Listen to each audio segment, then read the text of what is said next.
एक बार एक किसान परमात्मा से बड़ा नाराज हो गया।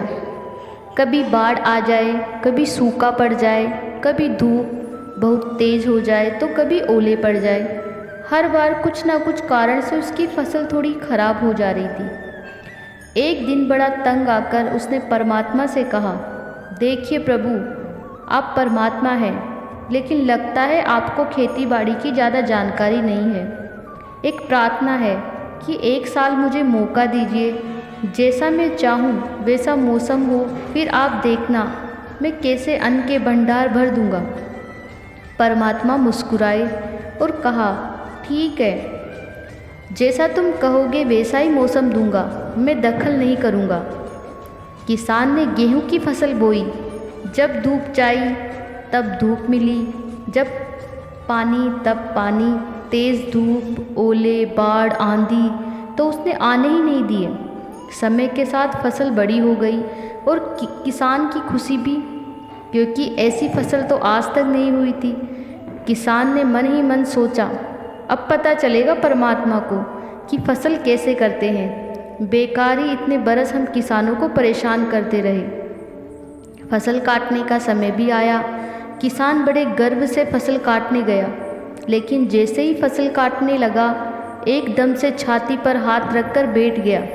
गेहूं की एक भी बाली के अंदर गेहूं नहीं था, सारी बालियां अंदर से खाली थी। बड़ा दुखी होकर उसने परमात्मा से कहा, प्रभु ये क्या हुआ? तब परमात्मा बोले, ये तो होना ही था, तुमने पौधों को संघर्ष का जरा सा भी मौका नहीं दिया। ना तेज़ धूप में उनको तपने दिया, ना आंधी ओलों से जूझने दिया, उनको किसी भी प्रकार की चुनौती का एहसास जरा भी नहीं होने दिया। इसीलिए सब पौधे खोखले रह गए। जब आंधी आती, तेज बारिश होती, ओले गिरते, तब पौधा अपने बल से ही खड़ा रहता। वो अपना अस्तित्व बचाने का संघर्ष करता और इस संघर्ष से जो बल पैदा होता वही उसे शक्ति देता, ऊर्जा देता, उसकी जीवटता को उभारता। सोने को भी कुंदन बनने के लिए आग में तपने, हथौड़ी से पिटने, गलने जैसी चुनौतियों से गुजरना पड़ता है, तभी उसकी स्वर्णिम आभा उभरती है और उसे अनमोल बनाती है।